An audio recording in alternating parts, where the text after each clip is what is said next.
तो 10:52 पे हमने अपनी यात्रा इंदौर से वापसी के लिए स्टार्ट करी है। बड़ा ही इंटरेस्टिंग जर्नी रही।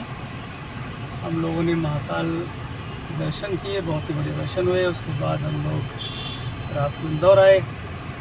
2 दिन ऑलमोस्ट, परसों रात को और कल पूरा दिन हमने इंदौर में खूब एंजॉय किया। अपनी पुरानी प्लेसेस जहाँ हम जाया करते थे, चाहे वो दिन में ब्रंच करने 10 डाउनिंग स्ट्रीट हो या रात को Rajwada. So all of us went to Rajwada. Rajwada में हम लोगों ने बहुत ही आनंद लिया चीज़ों का।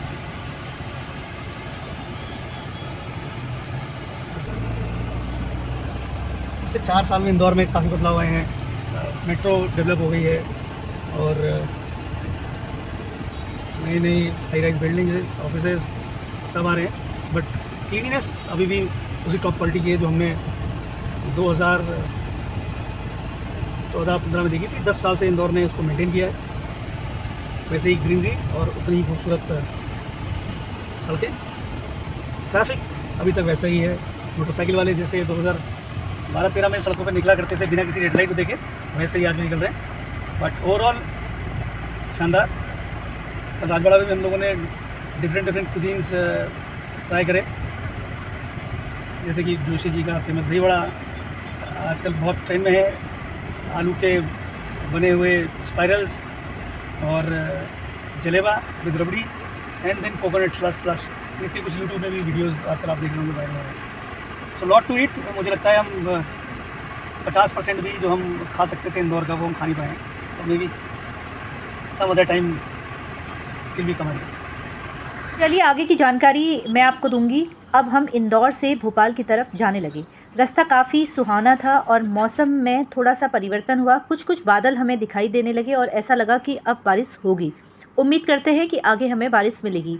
अब जो रास्ता था उसमें बहुत सारी विंड मिल हमें दिखाई दी। वो देखिए विंड मिल दिख रही है, अगर आप देख रहे होंगे ध्यान से तो विंड मिल इस रास्ते में बहुत सारी है। और यहाँ पर इस रास्ते में आपको मिलेंगे कुछ भुट्टे वाले, जी हाँ स्वीट कॉर्न वाले। यहाँ पर इंदौर भोपाल रास्ते में स्वीट कॉर्न वाले आपको बैठे मिलेंगे। अमेरिकन स्वीट कॉर्न वाले यहाँ पर बैठने को मिलते हैं और बहुत सारी विंड मिल भी यहाँ पर मिलती है। आप वहाँ पर से स्वीट कॉर्न खरीद सकते हैं। विंड मिल यहाँ पर दिखने में बहुत छोटी दिख रही है, लेकिन आप पास से देखेंगे तो ये बहुत बड़ी दिखाई देती है। रास्ता इतना अच्छा था कि मैं बयां नहीं कर पा रही हूँ यहाँ पर कि कितना हमने एंजॉय किया। लेकिन इस रास्ते में अगर आप चलते हैं तो अपने साथ अपना खाना पीना और पानी की बोतल लेके आप अवश्य जाइएगा, क्योंकि दूर दूर तक यहाँ पर कोई भी दुकानें नहीं हैं। अगर आप ये सोचेंगे कि रास्ते से हम कुछ खरीद लेंगे या कोई चिप्स बच्चों के लिए ख़रीदने की सोच रहे हैं या पानी की बोतल आप ख़रीदने की सोच रहे हैं, तो इस रास्ते में आपको छोटी छोटी दुकानें नहीं दिखेंगी। दूर दूर तक खेत दिखाई देंगे। यहाँ पर कुछ दूरी पर मकान भी होते हैं, लेकिन यहाँ पर कोई मार्केट नहीं है। अगर आप यूपी साइड देखेंगे तो वहाँ पर बहुत मार्केट होती हैं, दुकानें होती हैं, आप आसानी से सामान खरीद सकते हैं। यहाँ पर इस रास्ते में सिर्फ आपको ट्रक दिखाई देते हैं। हमने ये उम्मीद की थी कि आगे रास्ते में कुछ कोई ना कोई ढाबा वैसे मिलेगा, लेकिन फिर हमने किसी से बात की तो उन्होंने हमें बताया कि हाँ कुछ दूरी पर यहाँ पर एक रेस्टोरेंट है, आप वहाँ पर जाकर अपना लंच कर सकते हैं। उम्मीद कर रहे थे कि ज़्यादा दूरी में वो ढाबा नहीं होगा, क्योंकि हम ऑलमोस्ट मिडवे आ गए हैं अपने आज के ट्रैवल के लिए। हमको करीब 500 किलोमीटर के आसपास ट्रैवल करना था, तो हम ऑलरेडी 280 किलोमीटर्स ट्रैवल कर चुके हैं। अराउंड 220 बचा है। तो एक शॉर्ट है मिडवे में, वाटर पार्क है, उसके साथ ही एक अच्छा रेस्टोरेंट है, तो वहीं हम लोग अभी रुकेंगे थोड़ा ब्रेक। हाईवे बहुत अच्छा है, आप 100 प्लस चल सकते हैं। तो एवरेज स्पीड हमारी भी करीब 80-82 किलोमीटर्स पर आवर की आ रही है।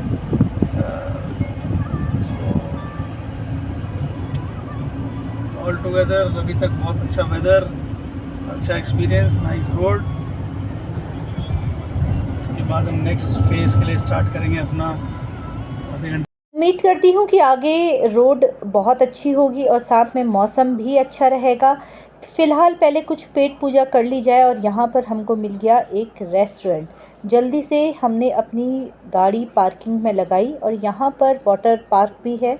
अगर आप यहाँ पर आते हैं तो वाटर पार्क में थोड़ी देर रुक सकते हैं। रेस्टोरेंट का खाना बहुत अच्छा है। हमने जल्दी से यहाँ पर पार्किंग में पार्क की अपनी गाड़ी और बच्चों से पूछा कि तुम क्या क्या खाओगे। लंच का टाइम हो चुका था तो हम निकल गए रेस्टोरेंट की ओर को। रेस्टोरेंट में बहुत सारी चीज़ें सोची थी कि ये हम ऑर्डर करेंगे। चलिए अब आगे का सफ़र शुरू करते हैं। रेस्टोरेंट में जाने के बाद हम लोग फिर अपने सफ़र की ओर को निकल पड़े, पर यहाँ मुझे लग रहा था कि बारिश अब नहीं होगी क्योंकि बादल काफ़ी दूर जा रहे थे और सूरज एकदम चमक रहा था। रास्ता वही बेहतरीन, एकदम लग रहा था कि बेहद मौसम सुहावना होगा और ज़्यादा गर्मी तो नहीं पड़ रही थी।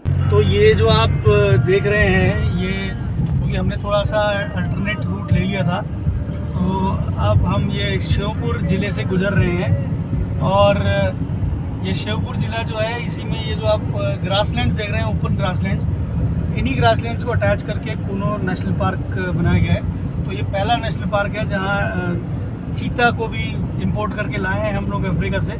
और अभी तो चीतास की ब्रीडिंग होकर उनके बच्चे भी यहाँ होने लगे हैं।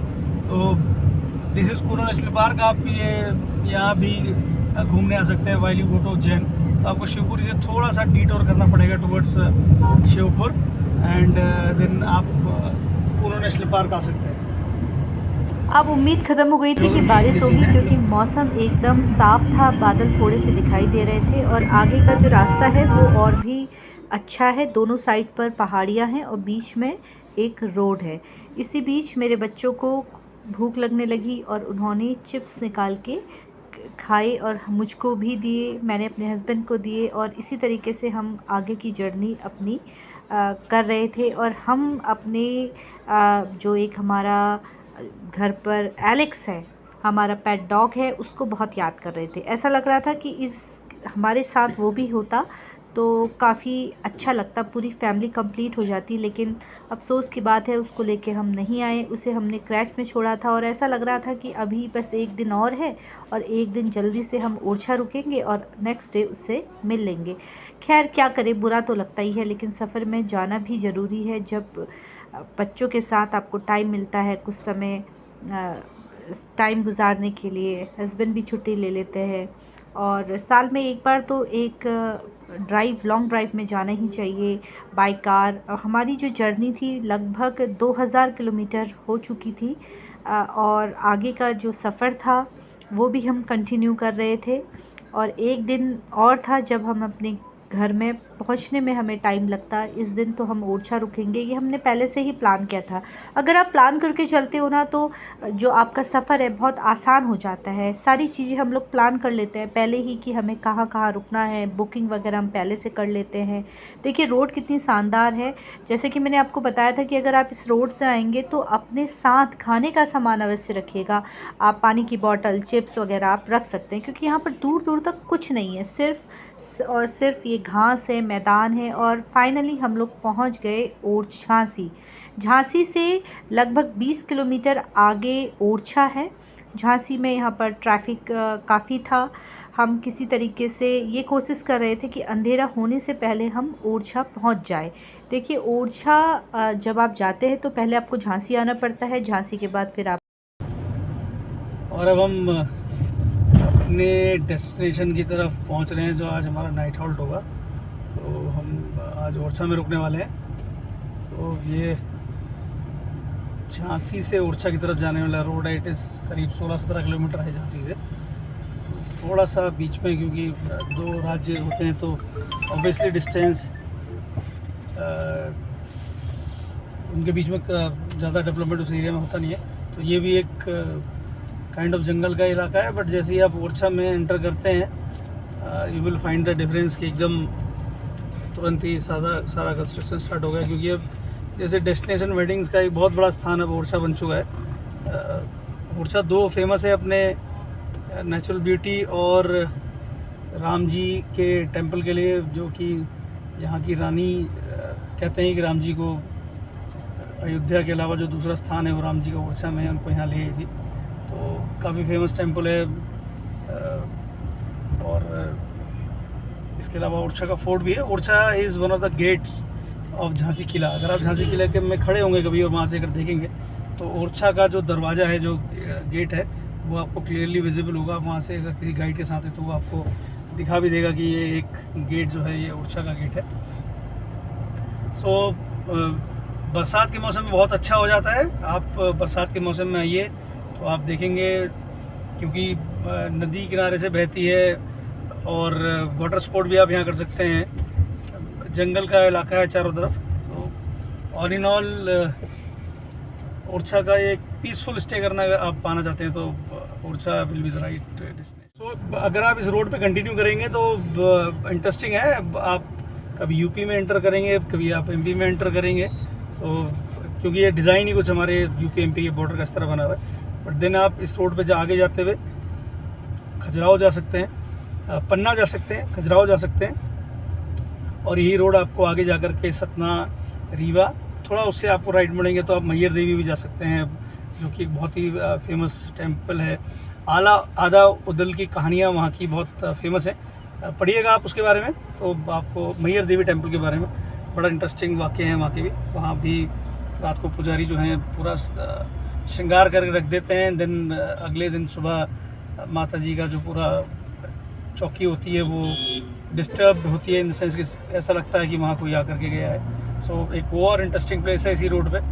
देन वहाँ से तो ऑब्वियसली आप लेफ्ट टर्न करके संगम जा सकते हैं, काशी विश्वनाथ जा सकते हैं। तो ये एक और रोड है जो इस पूरे एंटायर कॉरिडोर को, anyone starting from Delhi going to Agra, then Orchha and then to Khajuraho, Banaras, and then they can fly back. So ये एक पूरा कॉरिडोर बन जाता है, पूरा सर्किट बन जाता है, जहाँ पर आप मल्टीपल डेस्टिनेशन जा सकते हैं। इवन आप बाय रोड भी इस पूरे रूट को कर सकते हैं। देन यहाँ से आप जाइए Orchha, Agra, Orchha, Khajuraho, Banaras, Allahabad and back to Delhi via Agra Delhi express. ये ओरछा के राजा राजा राम है, इसलिए इस जगह का नाम, द्वार का नाम भी रखी। ये तो बाद में बना वाला गेट है, ये तो मतलब हम लोगों ने बनाया है। जब ओरछा के अंदर जाएंगे तो हमको वो मिलेगा, ओरछा का पुराना वाला असली गेट था।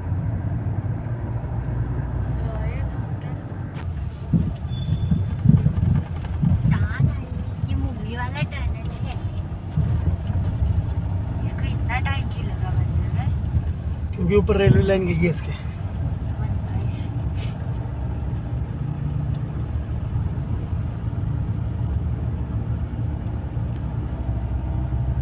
तब रेलवे लाइन कहाँ गई? ऊपर ही है वो भी। So guys, this was the original जो टूट चुका है। अभी देखो आगे क्या पता, एक गेट और बना था यही था actual gate. So guys, this is the actual gate of Orcha and we have it. देखो उसका नाम है गणेश दरवाजा।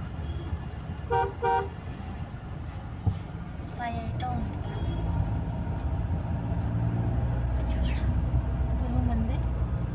मंदिर सामने आप देख रहे हैं, देखो हाँ वही तो देखो वो मंदिर। अयो। अब आए गए।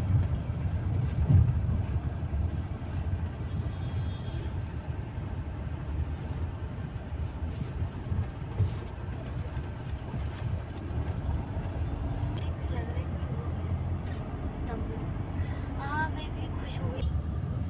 ये फोटो देखो, ये लड़की दिख रहा है कितना सुंदर।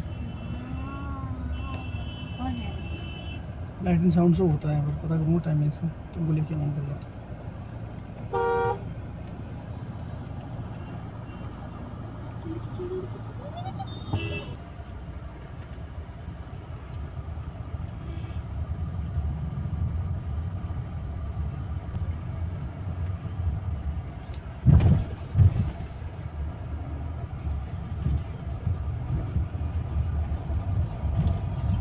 इतना रिट्रीट में मिला था रहने के लिए सस्ता। ये देखो सारा कितना सुंदर। मंदिर है? फाइनली हम लोग ओरछा पहुंच गए हैं और जिस रिसोर्ट में हम रुके थे उस गेट से हम एंट्री ले रहे हैं। अब जल्दी से गाड़ी पार्क करते हैं और अपने रूम में जाते हैं, क्योंकि सुबह से हम निकले थे, अब थक भी गए हैं, बच्चे भी थक गए हैं। फिर कुछ ऑर्डर करते हैं और फिर आज हम रेस्ट करेंगे, या अभी थोड़ा बच्चों की हिम्मत होगी तो बाहर यहाँ पर एक राम मंदिर है, वहाँ पर जाने की कोशिश करेंगे, वो मंदिर देख के आएंगे। रात में आप अगर ओरछा घूमते हैं तो बेहद सुंदर दिखता है। रेस्टोरेंट हम पहुँच गए हैं, ये देखिए कितना सुंदर सा रेस्टोरेंट है। यहाँ पर राम जी की फ़ोटो भी लगी हुई है और यहाँ पर देखिए बड़े बड़े दिए हैं, बिल्कुल एकदम आलीशान होटल है। यहाँ पर आप रुक सकते हैं फ़िलहाल, फिर कल एक नए अध्याय के साथ आप